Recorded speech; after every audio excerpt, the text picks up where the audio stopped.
Welcome to an intimate conversation with Barbara Eden. From behind-the-scenes happenings on I Dream of Jeannie, I also know that Larry could be difficult sometimes on set. to working alongside Elvis Presley. Priscilla, I knew about you before anyone else. And although her life looked perfect, there were dark times. It was the most horrible feeling I have ever had in my life.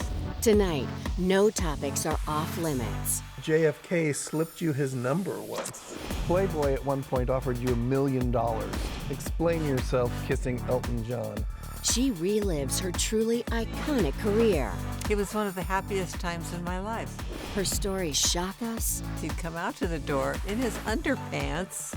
and surprise us. I'm a Swiftie. On the Red Carpet Icon celebrates Barbara Eden.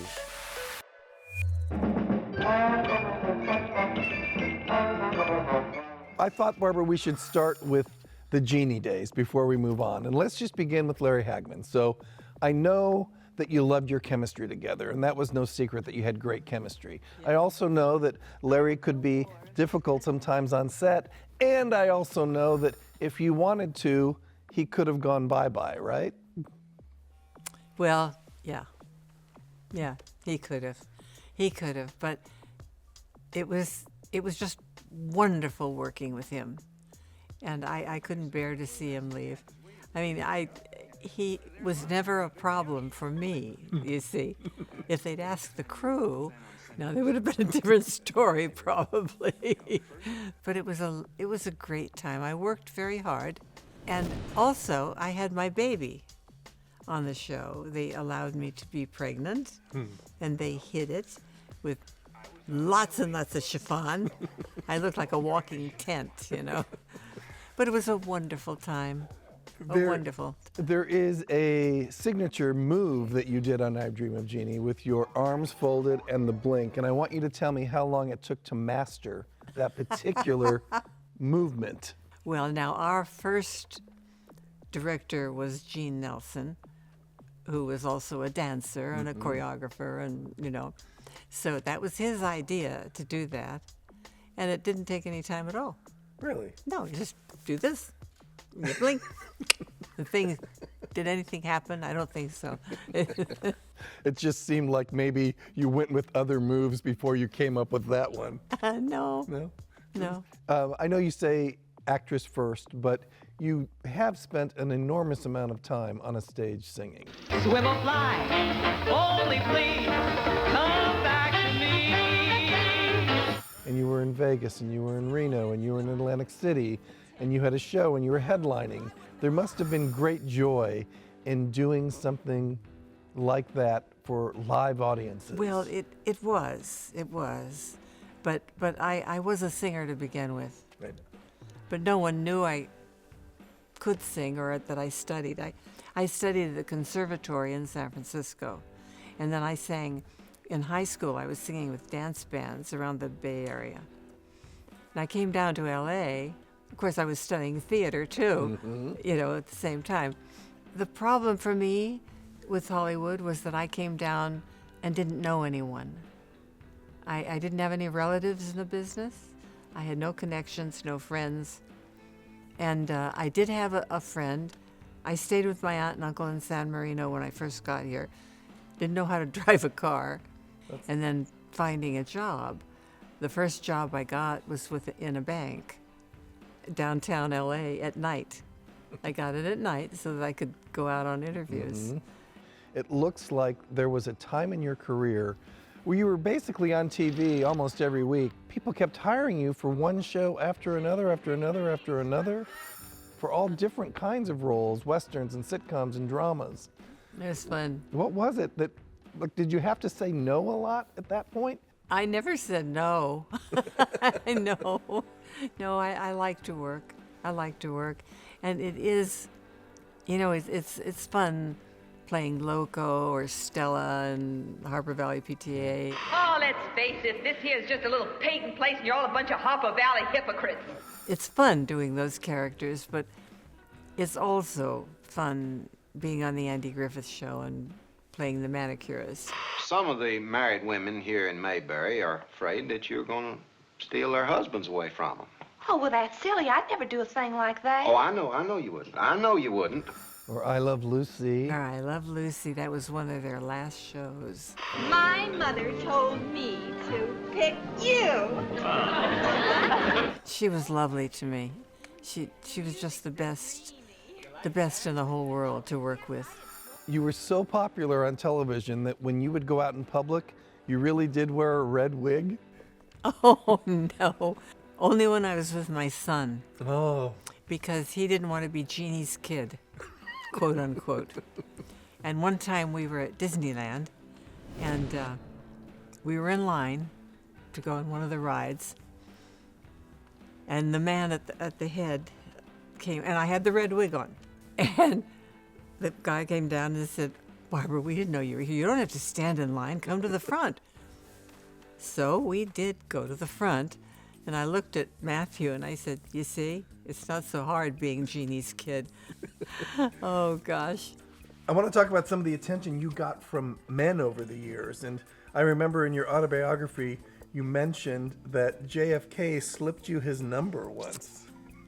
Yeah, I was doing a show called How to Marry a Millionaire, which is based on the movie. He's even more loco than I am. And I played Loco, the Marilyn Monroe part, in this TV show. And they sent us on tour. That's when they would send the actors all over to all the big cities and to let people know what they were doing. We were in the airport, and I was where you usually find me, in front of the candy counter. And I'm looking, deciding which one I want. And this man came over and he said, "Who are you with?" Like that, just very abruptly. And I said, "About 20th Century Fox." He said, No. Who's your handler? You've got somebody here. And I pointed, and so he went over. And then the gentleman who was with us for the trip said, "Barbara, would you like to meet Senator Kennedy?" I said, "Fine, that would be lovely. We don't care." So we went to a little room at the side, and the very abrupt man said, "I want you to meet the next president of the United States." I went, "How do you do?" And we had a nice little talk. He was just a lovely guy, very nice and handsome. But at the time, of course, I was dating Michael and Sarah, who I later married. And once we were on the plane, taking my coat off, I'd put my hand in my pocket, and there was the number. Yes. So you make a movie with Elvis called Flamin' Star. Elvis also was a little bit enamored by you. Well, not really me. He was a huge fan of my husband. We talked a lot. He was such a lovely, sweet gentleman. When I'd come on the set, he'd get me a chair. Actors don't do that. And he told me about this girl that he really liked a lot. And he said, "How do you do it, Barbara? How do you and Mike do it in the business and keep a marriage alive?" And I said, "Well, Elvis, for us, it's our job. This is our job."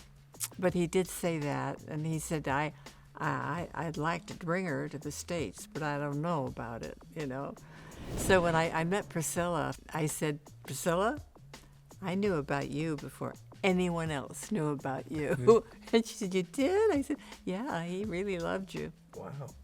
Yeah. Okay, here's the story. I've stopped singing Frosty the Snowman because of you. Me? Isn't that one Burl Ives sang? Oh my. Oh my goodness. Oh yeah, that was Universal Studios, the movie I did with Tony Randall. It was the Brass Bottle, Yeah. as a matter of fact.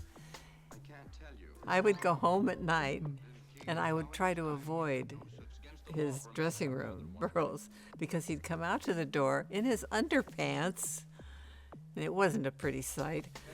And then he'd say, "Come here, little girl," like that, and he meant it.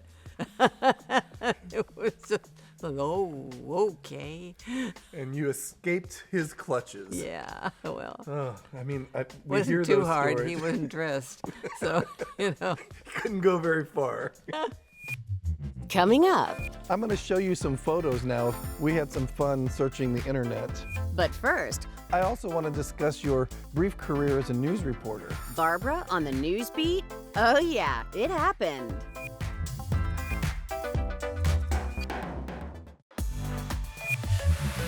I also want to discuss your brief career as a news reporter for Eyewitness News. Eyewitness News. Here in Los Angeles. Once upon a time, there was a fire in your neighborhood. I knew you lived there. I called you. Yes. You're on television with our anchors. The whole newsroom is stunned that Genie is on TV. I can see a lot of smoke. Oh my! I was doing some laundry when you called. The phone rang, and I went back into the kitchen, and it was George. And you said, "How are you doing up there with the fire?" And I said, "What fire?" He said, "Well, I know you're close, and you're." And I said, "Just a minute." I went outside. I finally raised my head. I'd been looking only at the clothes and what I was doing, and I looked up and, oh, yeah, there's smoke over there. And then you did the play-by-play for us. All this smoke suddenly. I realized it just on the next ridge over. Yeah. Very good. Oh, God. Something different for you. It really was. I'm going to show you some photos now. We had some fun searching the internet and found some things that we're going to ask you to respond to. What are these elephants from? Oh, that's from. This isn't from Harper Valley PTA. Yes, it is. It is? Yeah, but that's the film. That was the film, which was, it was an independent film. You were with elephants, you were with lions, you were never afraid of animals. I love elephants. I love elephants. I don't know what's on your head here, but what's this? Oh, I am a nurse, and that's Bob Hope. But what was this from? That was the opening of the Madison Square Garden. You mean when Madison Square Garden opened originally? No, the second one, I think.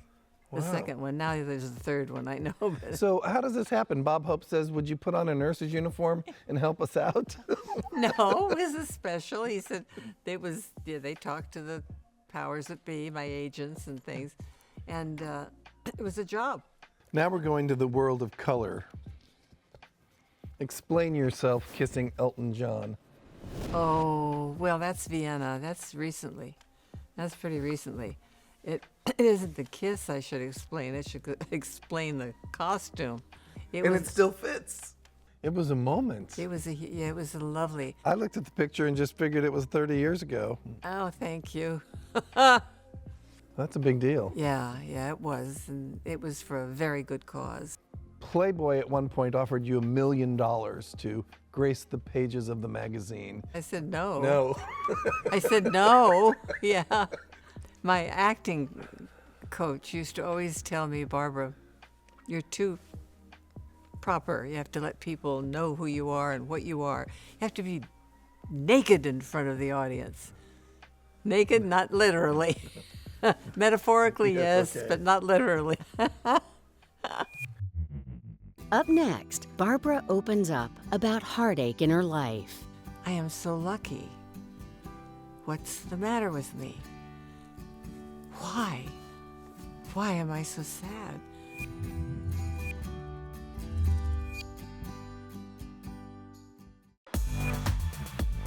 In 1958, Barbara met actor Michael Ansara while he was filming his hit TV show Broken Arrow.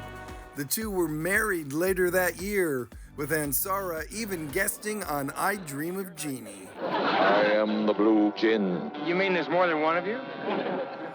Let's talk about Michael now, because I remember reading your autobiography and it just sounded like a love story for the ages. It had a sad ending at one point because you didn't stay together. He was, at that time, the love of my life, yes.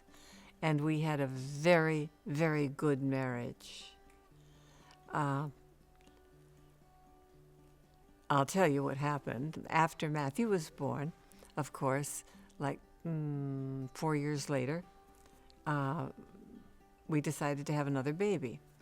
And I was pregnant. But I went on the road with, of all things, The Sound of Music, playing a novitiate, and I'm pregnant. So I was gone for a couple of months. And I came home, and I went to see my doctor, and he said he had bad news for me. And he said, I can't hear a heartbeat. I think the baby's gone. And I was 7 months pregnant. And at that time, now they would take the baby if they knew that.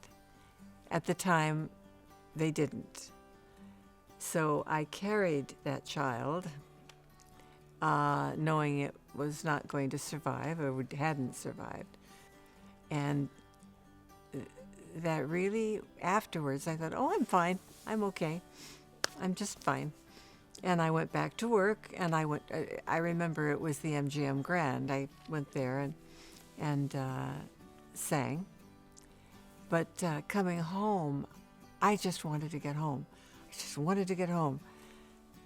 And once I was there, I didn't want to leave the house. It was the most horrible feeling I have ever had in my life. And I understand now, I read that a lot of people don't believe women when they have this terrible depression after a birth, but a stillbirth is just annihilating. I remember I had a cold, so Mike took me to our main doctor, and the doctor said, "Hold your hand out, Barbara." And I held it out, and it was going, literally, that I can't even do it. It was quivering. And he went out and told Mike, he said, she can't go back to work, because I was supposed to do another play in Arizona. So I went home, and I would sit there, and I would look at Matthew, who was about 3 or 4 years old at the time. I was thinking, I am so lucky. What's the matter with me? Why? Why am I so sad? Why am I so icky? Icky feeling is what I felt. That's really what happened to my marriage. And it affects your life afterwards, because you're angry, you know, depressed, can't get happy. And no, I never want to go there again. But I do, in reading your book, I remember thinking there was an arc, basically, that no matter what happened with you and Michael, there was always love. And I thought that was nice. We're not going to talk about husband number 2, because no. No, But husband number 3 is gold, right? Oh, he's gold. He's a love. Yes, he is. He's Kansas boy. I need to take you to a serious spot one more time, because there was a time, and this is what I want you to help other people. There was a time that you said once, for 14 years, you worried that the phone was going to ring about your son. And one day it rang. And you have gotten through a tough period, another one in your life. We're talking about his drug problem. Yes. It's what I didn't know, or Michael and I didn't know how to handle it. Matthew had hidden it so well. But most of us don't have drugs in the family, so you don't know those signs. Now I know what they are. And the other thing I think parents need to know is that you should join groups of people who have the same problem. I had a dear friend, I thank God, who would go because she had lost a son through drugs. And she would take me to meetings. We go all over the city to meetings, and you learn from other people what to do, how to handle it. Yeah. You know, once they're adults, there's not a lot you can do. I think it's very important for people to talk about it. It's very important. And in Matthew's good days, he was just the most wonderful. His friends called him the gentle giant. He's a big guy like his dad, and smart and funny, and I was lucky to have him as long as I did. Coming up, Once upon a time, you said these words. I intend to be working until I'm 90. Now what?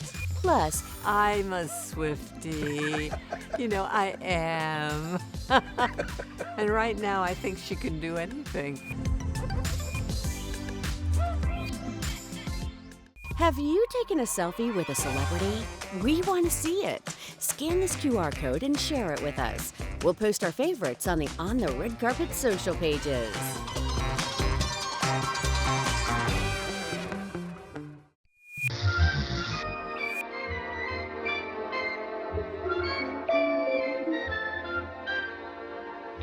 Where is the Genie bottle? As of a year ago, it's at the Smithsonian. Yes. But you have one in your house too, right? No, I gave it to. Oh, that was the one that I saw in your house once upon a time? Yeah. Yeah, that was the real deal. Wow. Once upon a time, you said these words. I intend to be working until I'm 90. Now what? Well, 92 is pretty good. I'm still working. Well, right now I have a commercial that's out, and I'm going to Mallorca to do something for a company there, which is kind of fun. I'm looking forward to that. I have no idea what they're going to do with me. And the last question is, we're putting it out there, Taylor Swift for the Genie reboot? I'm a Swiftie. You know, I am. And right now, I think she can do anything. Oh, she's a cutie, yeah. What a great answer.